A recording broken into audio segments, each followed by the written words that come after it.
How y'all doing? My name is Brian Gift. I'm an alcoholic. I have a sobriety date, October 19th, 2019. It's about 2 months after I met Steve. I have a home group. There's a solution group in Holly Springs, North Carolina. We meet every Tuesday and Thursday. So I got the pass to come out here this week and chat with you guys. So I appreciate you all taking the time to come meet with me. I have a sponsor who's sitting right here. He has a sponsor. I'm blessed with everyone I've met within AA who's been there with me from the very beginning, because as you'll realize, I didn't make it easy on anybody. I thought this was a program that I could get kicked out of, that I could get fired from like everything else I had in my life, and that I could be told no. And that was the amazing thing with AA, is that they're never going to tell you no. No matter how much you try, trust me, I can attest to that. But I'll just get down to the beginning of it. I'll walk you through, what it was like, what happened, and what it's like now, because it's much better now. So growing up, I grew up in Northern Virginia, right outside the D.C. area. I have 3 siblings, 2 older brothers. One's 3 years older than me, one's 6 years older than me, a younger sister who is 3 years younger than me.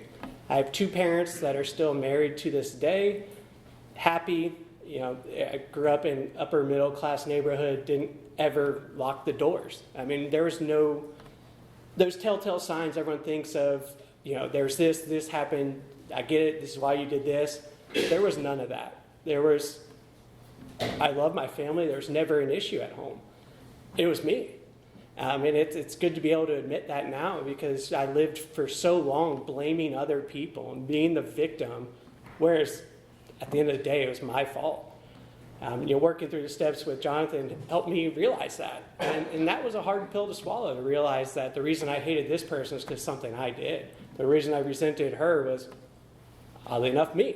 So it was great to work through the program and get through all that. But my story's a little different. I didn't start drinking until I was 12. So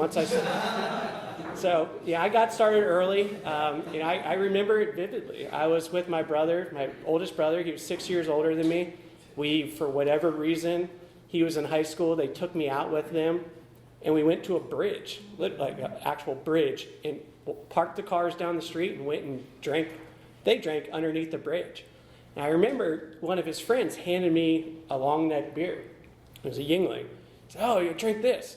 So I took a sip of it, and I was like, this is the worst thing ever. But I heard everyone around me like, holy crap, look at him, yeah, he's drinking. So it was that instant satisfaction of like, oh, this is what cool looks like. So then I realized that people kept wanting me to drink, and I was actually kind of smart as a 12-year-old, so what I would do is just put the bottle to my mouth with my lips closed, pretend I was chugging it where nothing would actually happen. It was nighttime under a bridge, and everyone was drunk, so they thought I was chugging beer left and right. But my beer never actually got lower. So when I left that night, I got home, didn't get into any trouble, didn't get hungover the next day because I really didn't drink that much. But that feeling of feeling accepted by these people, these older, my mom would always say, Brian, you were never happy with the age you were. You always wanted to be an older. When you were 15, you wanted to be 21. When you were 16, you wanted to be 25 or whatever. And it's true. I was always looking at my older brothers as I wanted to be them at that exact moment of my life. And I still have that today, where I see people and, I'm driving to work and I see them walking their dog. I'm like, what did they do? Because I want to do that. But I did that for a year without a job, and it was miserable, just minus the dog. And so, growing up, my parents were, it was never, we weren't the house that you could party at. Right, so my parents never had a liquor cabinet. If they did, it had like vermouth in it, or that, what is it, what do you put in coffee? Bailey's Irish Cream. So that was the extent of their liquor cabinet. My mom would drink red wine. Even in the heat of my alcoholism, I wouldn't drink it, which was to say a lot. They never had beer, really. My dad, he would get a case of beer, and it would last him months. And so there was never really, they would have a glass of wine with dinner almost every single night, 6 o'clock, 6:30, they'd have a couple glasses of wine, but I never saw them get drunk, and it never affected them. I saw my brothers all the time going out and drinking. I remember growing up with having the 2 older brothers, my parents would go out to dinner. They would go out to a party, and my brother, one of them, Matt, would argue with Adam. Say, who's babysitting? And they'd get in this huge blown-out argument of who was stuck babysitting me and my little sister. I could never figure out why they would get in this argument, and 10 minutes after I left, the other brother would come home with their friends, and they would drink in our basement. And they knew, okay, parents are out of town, so I saw that every other weekend. And again, it was older people. They were 6 years older than me. Beautiful women. I still have a photo of probably the most gorgeous woman I've ever seen in my life when I was 14 years old, drinking in my basement with her. And it was, she beat me up and down in quarters. So I thought that was life. That was what alcohol was going to be for me. So it was always one of those things where my parents never allowed it, so you had to sneak it. My dad switched buying what he thought was good beer and bought Yingling, because he said, oh, kids won't like Yingling. He would always check the box of Yingling, he'd get bottles, and he'd always open the front corner. And he'd see, okay, I still have 3 left in the front, these guys haven't touched it. Fast forward about a month, he'd go to the second row and it wouldn't be there, nor would the third or fourth or fifth or sixth, because we'd open it from the back and take each one out left and right. And I would even do stuff like when they would have a holiday party. I would blatantly drink in front of them, but no one knew, because I would take a soda can, drink the soda, pour it out, rinse it out, and fill it with beer. I felt like the king of the world. I was hobnobbing it with everyone, drinking in front of them, and they had no clue. And to me, that was life. That was, that's what I was going to do growing up, because I was going to fool everybody. Well, unfortunately, as most of you know with alcoholism, it doesn't work like that. Stuff starts catching up to you. I went through high school, played sports, never had any issues, drank on the weekends, was always called the alcoholic, which I wore with a badge of honor. No one ever wanted to split a case of beer with me because they knew they weren't getting 12 of them. I thought that was cool. I thought, I'm the person they want at the party. Yeah, I guess I was for a little bit. And then the older you get, you stop going to those parties. You stop getting invited to those parties. Those friends of yours don't want to not split a case with you. They don't want to be around you. And that's when life, for being somebody that was so social, was really devastating to me. I never had real consequences with alcohol. Still to this day. I've never been arrested. I never got a DUI. I never had anything with the law that would say, here you go, here's your sign. Did I get in accidents? Did I lose the sight in my left eye? Yeah, I did, because of alcohol. I was bartending a wedding. My best friend he was being one of the food runners or something, and so and mind you, I was like 17, so this is all extremely illegal. I was feeding him alcohol the whole time. He had driven his mom's BMW that night, and what I can look back on now and realize that I didn't realize then is I was going through alcohol withdrawals at 17 years old, because I could not stomach anything that day. I kept thinking, oh, I'm sick, I'm this. Later in my life, when that would become an everyday occurrence, that feeling, would I realize what it was. So he was drinking left and right. I'm bartending, making what I thought was a ton of money. Fast forward, we're closing up for the night, and my tip jar, which had 20s, 10s, 5s, a gold mine for somebody, I go to count my money at the end of the night, and there's only $1 bills. There's no money. I was like, wait a second, how do I walk out of here with $20? And no one knew where the money went. So I was mad. I was on a warpath. So they told us, the manager there, again, this is a very shady country club, said, go in the back, take a bottle of liquor, we'll call it even. I was like, oh, okay, yeah, perfect. So he knows I'm going to go in there. So we didn't take one bottle of liquor. We took about 30. And come to find out, it was about $1,400 worth of alcohol that we stole that night. What happened was we go outside to the car, and my buddy said, hey, I want you to drive home. I said, no, I'm not driving. He's like, well, you're sober. I said, well, I'm not driving your mom's BMW. I don't know how to do that. Not realizing that every car is literally the exact same. But I didn't want to do that. So we're driving home, the 30-minute drive home, and he's going in and out, stopping at gas stations, getting cigarettes left and right. We finally get to my neighborhood. So that old saying of everything that happens within a quarter mile of your house. We were 7 houses down from my house going around a turn, except he didn't turn. And we were in a sedan BMW 328i and drove straight into a parked Dodge Durango. going about 70 miles an hour in a 25 because we wanted to see how fast we could take the turn. But he didn't turn. So I turned my head thinking we were going to turn and it would be, that's what we're supposed to do. The airbag blew out my left eye. My entire face, by the grace of God, is better now, kind of. But all the skin was gone. I jumped out of that car because I had weed in my pocket. I ran, jumped the fence, ran, hid my weed, hid everything I had. And then I realized, man, my face hurts. So I went back to the car. At that point, maybe 5 minutes had happened, and I figured, okay, I'm running, I'm doing this, I just jumped a fence, I'm not that injured, might have a black eye or something. And I get back, every single neighbor is outside. Luckily, it wasn't when cell phone cameras were everyone's best friend, but one guy had a VHS camera, and he was filming the whole dang thing, because it was his car that we hit. Mind you, that Dodge Durango that was parked in that curve was 100 feet away at this point. Totaled, smashed. Our car, smashed. By the time I get back there, cops are on their way. Ambulance is on the way. And a guy that I had known growing up with, he was an older guy, but we used to race motocross together. And he came outside and looked at me and said, Brian, oh my God. And I had no idea what he was talking about. I was like, you need to go to the hospital right away. He's like, no, I'm fine.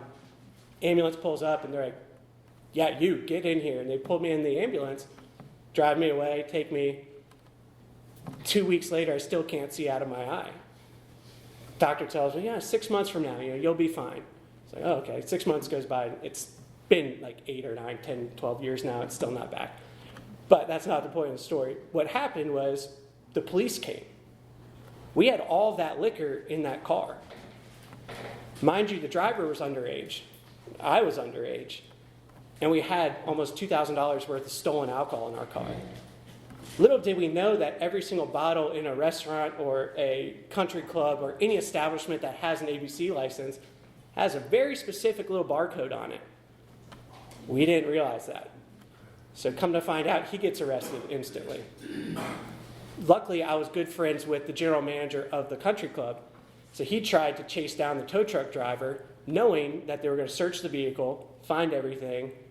He had told me I could take one bottle, so he didn't know what was in there, but he didn't want that one bottle to come back to him. So he tried to bribe the tow truck driver to get in the car, which he wouldn't let him. Cops find out, of course. They get in the car, they get in the trunk, and there's just smashed liquor everywhere. So I'm at home, face all bandaged up, and the cops come knocking on the door. And I'll never forget this because I was laying in bed. And my dad said, Brian, this is it. You're going to jail. I was like, why? I said, do you understand? You're going to go to jail for embezzlement. I didn't know what that meant, but it was stealing from the company you worked for. All I was doing was taking liquor that was told to give to me. Now I'm facing a federal crime. So luckily, whatever reason, the cops talked to my parents. They did not need to talk to me. I'm sitting there panicking, thinking my life is over. I'm done. I'm not going to be able to do anything ever. No one's going to hire me. So that is the first amends I've ever made in my entire life that I didn't even know I was making at the time or what the ramifications of it were. But I had known so many of the people from that country club, being the only person that served alcohol at the pool, that I knew all the board members. And I called them one by one, crying, telling them what the meeting they were going into the next day was about. I go to the office the next day with my dad, face completely obliterated, walk into the office, and I'm asking my dad, I'm like, why are we here? Why are we doing this? He's like, you need to tell them you were wrong. Admit to everything you did. Own up to it. Because I wouldn't sleep. I couldn't do anything. It was killing me. So we went in, and I told them, mind you, they didn't have to look too far. They looked at me like, what in the world? Were we responsible for that? Like, that kid's messed up. So went in, talked to him. They said, okay, we're doing an inventory right now of our liquor cabinet. We'll get back to you. Get a call 2 days later. That's when they said, we counted $1,400 worth of alcohol missing.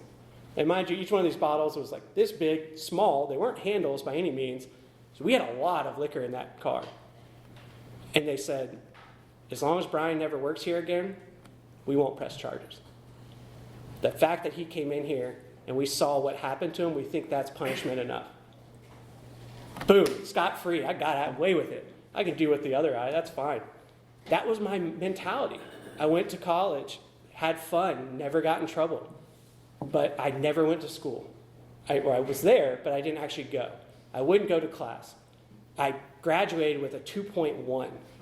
For my business degree, I actually walked at graduation, didn't tell my parents I had to get an A. Never got an A in college. I had to get an A in the summer school class that preceded graduation.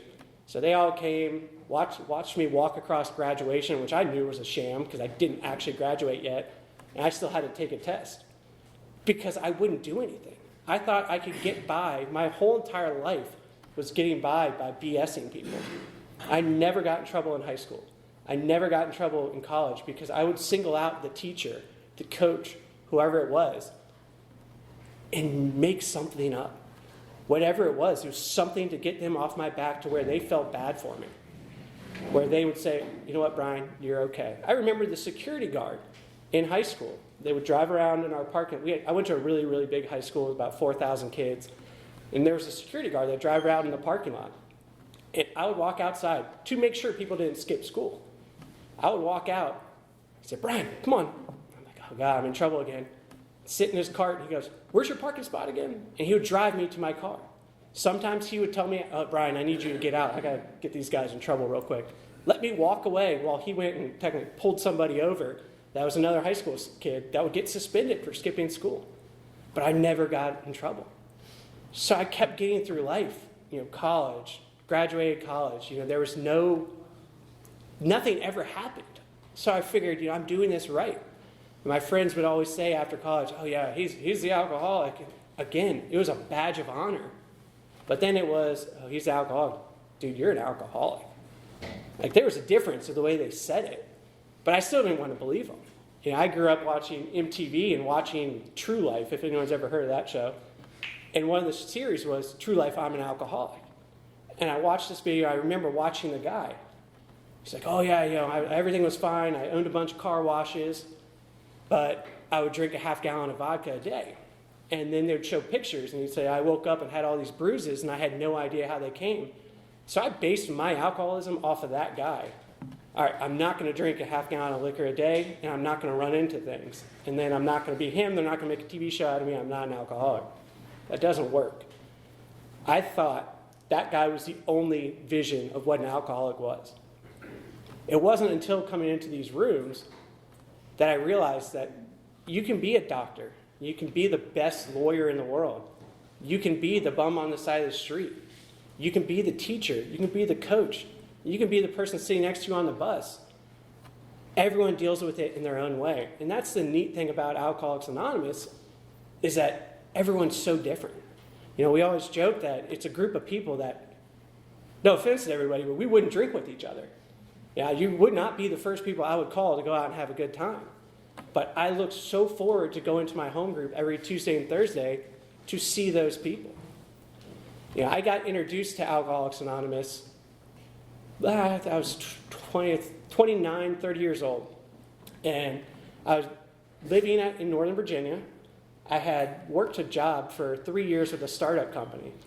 And this was when it really hit me after the fact when I read it in the big book with my sponsor. I traveled for 3 years with a corporate credit card, nobody with me. My boss would call me and ask me what state I was in, ask me if I can go spend another week in LA or St. Louis or wherever it was.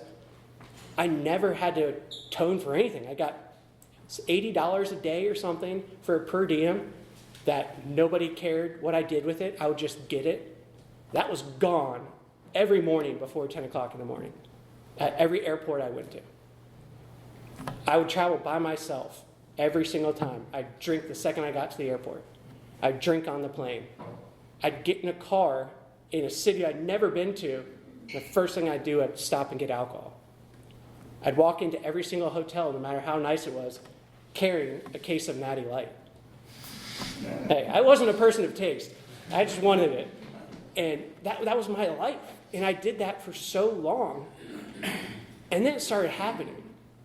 I couldn't figure out what it was. I started getting sick. I started getting what I called a delayed hangover. And I laughed about it. I was like, oh, It's 4:30. I'm getting that delayed hangover. Never once in my wildest dreams did I realize that it was alcohol withdrawals. It was years of dealing with that until I realized what the root issue and the root cause of it was. I would stop at the gas station. I lived 20 miles at a previous job, 20 miles away from my house. I would stop at a gas station and get 24 ounces of Ice House Edge, the grossest malt liquor you can buy, but it was cheap. And I remember many of times the gas station attendant, every one of them knew my name. I knew theirs too, which is a terrible thing to have. And I remember people walking in there and looking at me and saying, oh man, he's going to a party tonight. Man, that guy's getting wild tonight. And all I'm thinking in my mind is like, this is for the drive home. I don't know what you guys are thinking. But I didn't put two and two together that once I started drinking, I stopped feeling bad. I just took that gracious feeling of, all right, I'm on the top of the world. Now let me think in my mind what the world's going to be like. What amazing things am I going to conquer? And I'd go home, and that was life. And I just did that over and over and over again. But eventually it caught up to me. And being that with the company that I was traveling all the time with, it was a startup. So there was really no oversight. Everyone was going a mile a minute. The president of the company, multimillionaire, he'd call me, and we could call each other. It was unlike any place I'd ever worked. It was so much autonomy. We were just one big team. And eventually they said, hey, we're growing. We were on the Inc. 500 fastest growing companies in the nation 3 years in a row.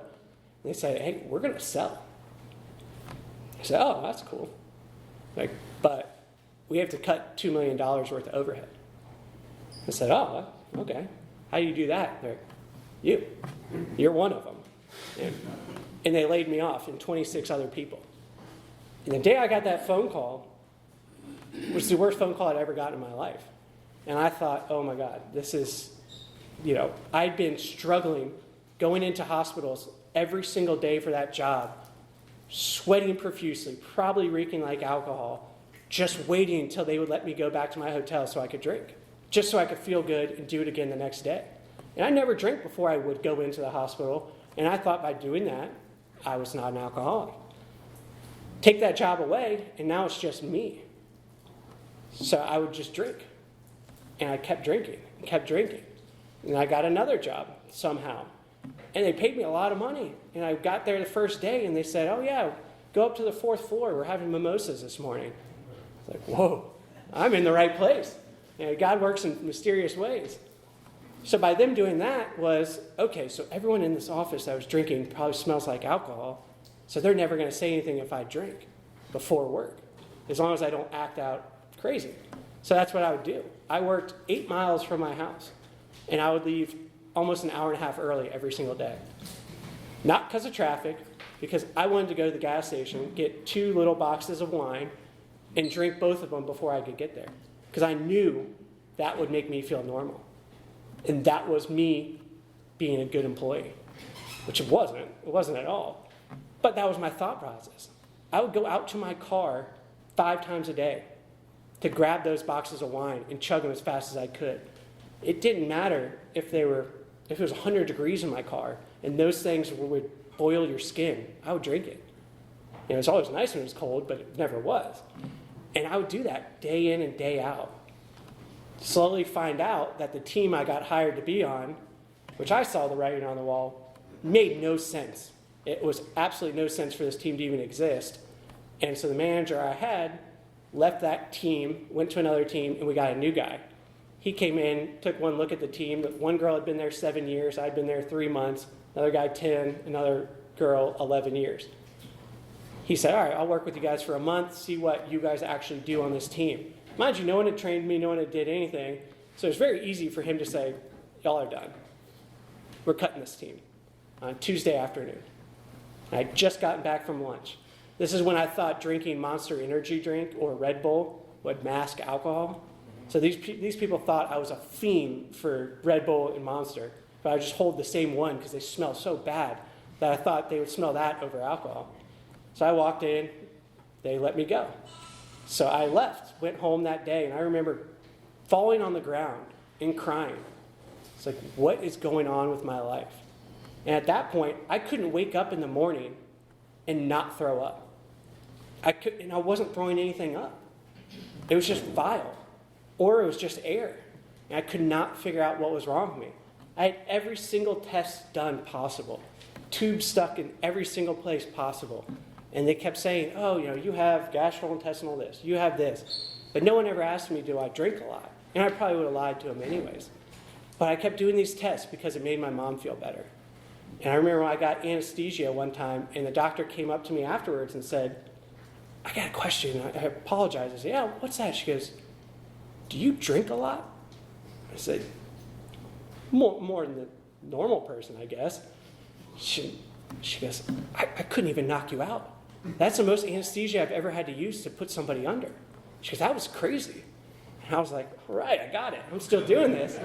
And so it's like these stupid little reassuring things that I thought in my mind was, hey, you're doing a great job. Keep it up. I couldn't do anything without drinking. Eventually, I started writing everything down. I couldn't go 8 hours without having alcohol in my system before my body would start shutting down. Truly shutting down. And I thought, oh, it's got to be something I ate. Well, you didn't eat anything the day before. I was like, because I didn't eat. All these things, all these rationalizations, everything I did, I rationalized and convinced myself that I wasn't an issue. I did not have a drinking problem. I didn't have a ton of bruises on me. I didn't have a business that got taken from me. I didn't have any of these things. Mind you, I'm 29 years old, throwing up every morning, living at my parents' house with no job. But I didn't have a problem.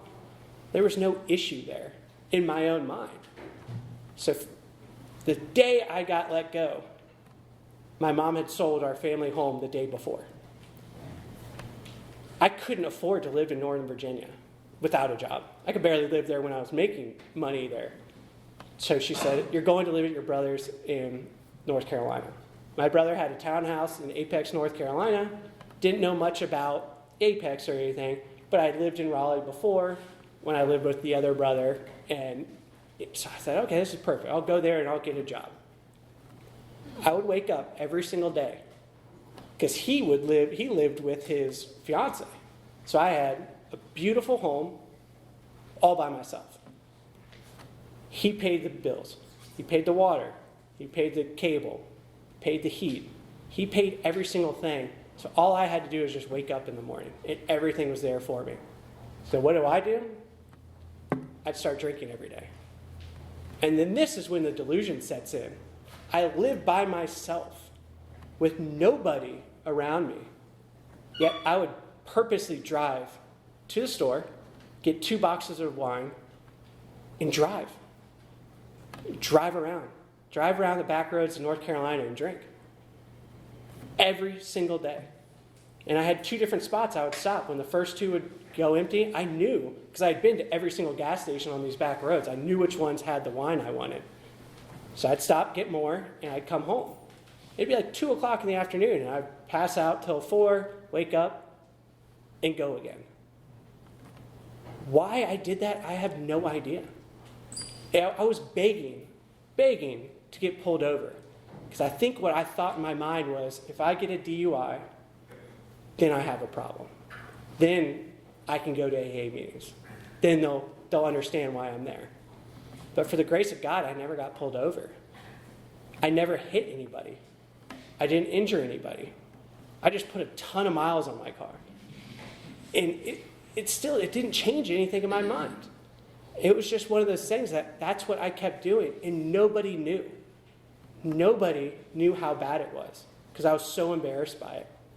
I got to a point where I was afraid to look in the mirror. I would take showers as hot as possible so when I'd get out, the mirror would be steamed up because I didn't want to look at the person in the mirror. I'm probably the least photographed person on social media anywhere because I refused to get in pictures. Anytime I was at a party, anytime I was doing anything, I'd walk behind the piano. I would hide somewhere so no one ever saw me in a photo because I couldn't stand what I looked like. The last time I'll get to this part in a second, but I couldn't figure out I didn't want to see what I became. I was terrified of myself, and I should have taken that as a reason. And there would be days on end where I'd wake up And I'd say, all right, I'm going to white knuckle it. I'm not going to. And this whole time, I never once went to an AA meeting. Didn't really care. I'd seen AA meetings on TV. There was a bunch of homeless people in a basement somewhere just drinking coffee. I didn't want any part of that. I didn't need to. I was good. I had my regimen. I knew as long as I kept up what I was doing, I'd be fine. And then it started happening, where 8 hours would go by, and then 8.5 hours would go by, and I would be so profusely sick that I couldn't get out of bed. I would get out of bed to bring a trash can next to the bed, and I would lay there for 16, 18 hours, throwing up the whole entire day. Wouldn't eat, wouldn't drink anything. All I thought was, all I have to do is go get alcohol, and I'll be fine. So and I had to know if my brother was coming over, because if he was coming over, I had to drink beforehand, because he couldn't see me like that. So my brother comes over one day. It was during football season. He shows up unannounced. And I knew he was coming over that afternoon, just not that early in the morning. So I had gotten a bottle of wine. I had it in the fridge. My whole day was set. I was going to drink that. I'd throw it away, throw it in the dumpster. He'll never see it. I'll be fine. He comes over, and he calls me and says, hey, I'm going to be there early. I said, oh, okay. I go downstairs. First time in my life, I had accidentally bought a bottle of wine that you needed a cork opener for. All the cheap stuff I bought, you could just unscrew the top. And I could not find an opener to save my life. And I remember thinking, I don't know what's going to happen. I have to just get through this day in front of him. So he shows up. I'd taken that bottle, and I'd thrown it out. I went and threw it in the dumpster. I was like, I'll just buy another one tomorrow. There almost wasn't a tomorrow. I sat there watching football with him, and every 10 minutes, I'd get up and go throw up. Or get up and tell him I needed to go upstairs to do something. I needed to do this. Hours went by where I thought he would leave if I just went upstairs and said I was sleeping. But he didn't. And I remember I finally walked, whatever I did, I meandered down the stairs looking like a corpse. And he looked at me and he said, do you need help? And I looked at him and said, yes, I do.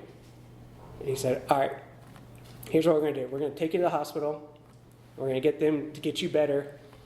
Then we'll figure everything else out. We're going to help you through this. I said, all right, let's do that. So we go to the hospital. They put me in a wheelchair. I get, the first person talks to me. They put me in. I couldn't walk. So yeah, they put me in a wheelchair.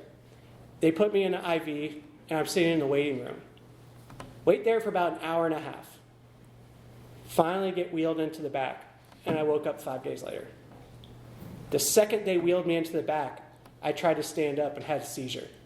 Fell, hit my head, twisted my back, fell off the bed I was on, and my brother said he thought I died right then and there. What happened over the course of the next 5 days, I don't know. How many tests were done, I don't know. But I know I woke up and I was there, sober as a bird. And my mom was sitting right there.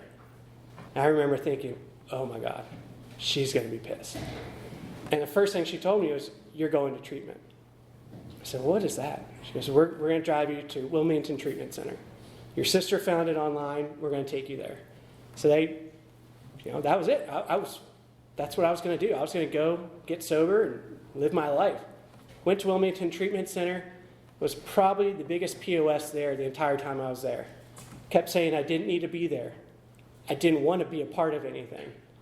I shouldn't be there. I called my parents every single night saying, hey, just come get me tomorrow. They said I could go early. And my mom would laugh and like, I talk to your counselor every day. You're going to be there for 28 days, whether you like it or not. And I was like, oh, okay. I'll call you on Friday. I was there for the full 28 days. I get home, my parents say, hey, you're going to come live with us. You're going to live with us for a couple weeks. Then we'll figure out what you're going to do back in Raleigh. First night, I call my friends, my close-knit friends from home. They all say, oh my God, you sound so much better. You sound like a different person. This, and this. And I was like, man, the sobriety thing's cool. So I go to the store to pick up, I don't even know what it was, bread maybe. I'm driving my mom's car, and I see those boxes of wine. And I thought, all right, let's see if I can do this. So I get one of them, go in the car, drink it. Go home, they don't say anything. I walked in with a Red Bull, and they wondered why I had that, but they didn't really pay too much attention. I did it again the next day. So I wasn't out of treatment 24 hours until I was drinking again, trying to play this game with people of how much I can hide it from you, how much better I am at hiding things than you are. So my mom's driving me home. 10 days had gone by. They had no idea. They had no idea that I drank that soon. My mom's driving me home. What happens? I start going through alcohol withdrawals. I'm angry. I want to throw up. Her and I are arguing the whole entire way home. So we get back to my brother's house, and this is where it goes wrong. I left a treatment center with no sponsor, no plan of action, no outside resources whatsoever, because I could handle it. I knew I could.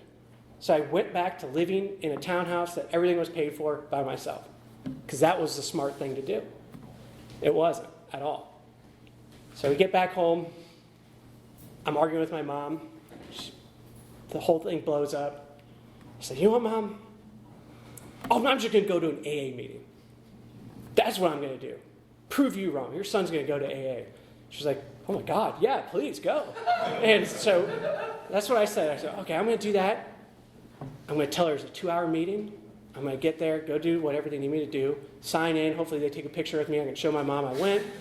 And I'm going to drink on the way home. So I go. I go to this meeting. It's a meeting for young people, what they said the title was. So I was like, oh, okay, this will be fun. It'll be a party. I have no idea what I said during that meeting, but I shared for whatever ungodly reason. I talked and shared out loud. Meeting ends, and I was like, oh, okay. I'm walking in my car. The guy comes up to me. He said, I want you to call this number. I think this guy can help you. And I looked down, and the name John Smith is written on a piece of paper. And I laughed. I said, dude just gave me a fake phone number with the most generic name ever. Like, what is, I thought AA was, supposed to help people. Why I did what I did next, I'll never know, but it was the best damn thing I ever did in my life. I called the phone number, and he answered. Never met him in my life. Still to this day, don't know why the guy handed me his phone number and didn't try to help me himself. Maybe he thought, I can't handle this. He needs to go to a pro. I still don't know. I credit that guy for being one of the pillars of my sobriety, and I've never seen him since that day. Almost 3 years later. Still have never seen him again. But he gave me his phone number, and I called him. I said, all right, it's either I call him before I start my car, or I'm never going to call him again. I called him. He answered. Within 5 minutes of us talking, his fiance and I went to high school together. We grew up in the same neighborhood in Northern Virginia. Mind you, this is in Apex, North Carolina. Completely different, 5 hours away. It was like I was calling somebody I'd known my entire life. He said, hey, why don't you come to this home group? There's a solution. We meet Tuesdays and Thursdays. Come here on Tuesday. I said, okay. So now I'm going on a blind date to an AA meeting. First thing he says to me when I get there is, why'd you park over there? It's like, well, I don't know. I thought that's where the parking lot is. He said, yeah, it is a parking lot, but we park here. I was like, how am I supposed to know that? So that's when I realized, I was like, all right, him and I are going to get along great. But I wouldn't do it. I would go, but I wouldn't stop drinking. Again, I thought I was hiding it. I drank the first time I went there before I met. And he called me on the way home, or called me when I got home. He goes, hey, just want to make sure you got home safe. I was like, yeah, why wouldn't I? He's like, I thought you might get a DUI. And I was like, oh, shit, he might have known. All right. And quickly did I realize that every person that I thought I was the best at hiding alcoholism from was sitting in those rooms with me. So it was like going into the big leagues. Everyone's faster, stronger, better than you are. You may have been the best at your high school or college, but when you get to the NFL, you're nobody. And that's how I realized. I was like, I got to get better at hiding it. So I did. Got better. I hated coffee. I hated the smell of it. I hated chocolate. Really anything that I love now, I hated then. And I would go to these meetings every single time. And he would look at me and be like, Brian, you drink today? Nope. Okay. All right. I believe you. He'd read half a page. Brian, you sure you didn't drink today? All right, I drank yesterday. Like, sure you didn't drink today? All right, I drank an hour ago. And I kept saying, all I wanted to do was get kicked out. I wanted him to say, you're done. Don't come back. AA doesn't want you. You're done. I wanted to be able to take that, tell my mom, hey, they don't want me. I'm not allowed to go back. I'll do this on my own. It didn't happen. All he kept telling me was, I'll see you on Thursday. I was like, whoa, well, why? You want me to come back? He's like, yeah, come back. Thursday would come. We'd read a little bit more. This would go on for about 2 or 3 months. And finally, we're sitting outside one day, and he tells me, Brian, you drink again? I said, yeah. He goes, I lied about it for like 20 minutes, and then I eventually said, yeah. He goes, all right, shut his book. I said, I'm not reading to you anymore. He goes, until you can put 3 days together without drinking, I'm not going to read to you anymore. That was the first time in my life I'd ever been put on probation of anything. The first time in my life I'd been in trouble with anything. But I said, okay, well, what do I do? He goes, come back on Thursday. He goes, you're doing the right thing. Just keep showing up. Eventually, it's going to click. I was like, this is never, ever going to work. So then we started talking more and more about how bad of a situation I was in, living by myself, living with no remorse for anything around me because I didn't pay any bills. I was spending every dollar I made on alcohol, but I didn't care because I didn't have to pay for rent. So we talked, and it was like throwing out ideas of what I should do. My brother shows up again, randomly unannounced, and it happened to be one of the days I was going through alcohol withdrawals again, to the point where I couldn't get to the store. And he looked at me and goes, oh my God, again, this is happening again. Because I watched you almost die. Because we're going to the hospital. Take me to the hospital. And luckily this time they gave me an IV. Whatever was in this bag worked perfect because I felt like $1 million. And I get a phone call from my mom when he brings me home. So obviously he ratted me out and told her. And she's talking to me. She goes, Brian, I understand. We'll get you through this. We've got to take it one day at a time. You're doing the right things. You mess up every now and then. I was like, okay, all right. Mom's on my side. Hang up the phone. Phone rings literally 5 seconds later. It's my mom again. It's like, oh, she's butt dialing me. Hey, Mom, what's up? It was my mom, but it wasn't my mom speaking. She was pissed. And all she kept screaming at me was, you're doing this, you're doing this, you're doing this to your family. And I remember her saying, you're either going to a homeless shelter, which at that time she said, oh, it's a state-run facility. They didn't really know what it was, but it was free. So I was going there, or I had 24 hours to find a sober living house. That was the best thing that ever happened to me in my life. I called 10 Oxford houses. I had no idea what they were. Guy answers the phone at 10:30 at night. He says, come in tomorrow, we'll interview. I beg my mom, give me 24 hours. I'm going to nail this interview. I can do this. So I show up, and I'd never been such an outsider in a group of people. Every single person looked at me, and I looked at myself, and we were not the same type of people. It was guys that had just gotten out of prison, guys that had tattoos on their faces, guys that I would walk the other direction if I saw them in an alley. And they were the nicest people. And I remember I got in the car, and I said, my mom calls, and I said, hey, there's no way they're going to let me in that house. There's absolutely no way. I wouldn't fit in. They don't want me to be there.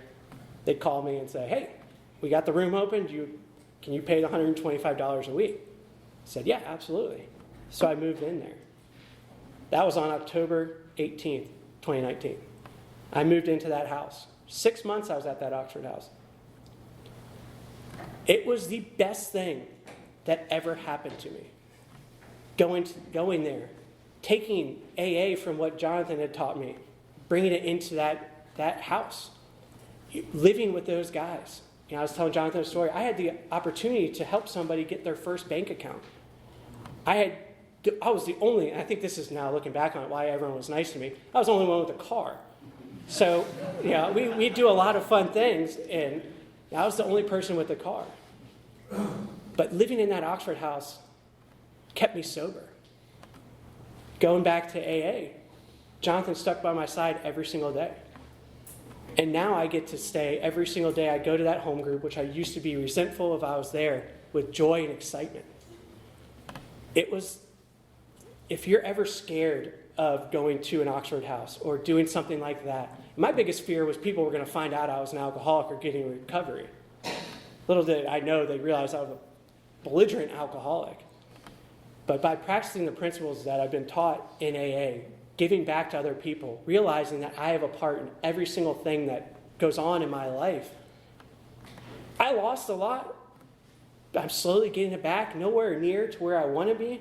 But I know with this program, if I keep working it, keep going to those individuals that are there every single week for me, I'm going to get there. I always say in our home group meetings, alcoholism is giving up everything for one thing. Recovery is giving up one thing to get everything back. And that's something that fuels me every single day. And I'll end with this. The phone call my mom gave me, my entire life, suicide, which is one of those things that I never was going to commit suicide. I thought about dying all the time. I wanted to get hit by a car or something, so it wouldn't be directly my fault. But I never wanted to commit suicide. I always thought that was the way out. That was the cheap way out. It was going to kill my family, hurt my family. They're going to ask questions that they're never going to get answers to. And that phone call with my mom, the last thing she ever said to me, or that conversation, was, Brian, you're literally committing suicide. You're killing yourself in front of your mom and your dad every single day you drink. I've never had a drink since then. Thank you, guys. All right.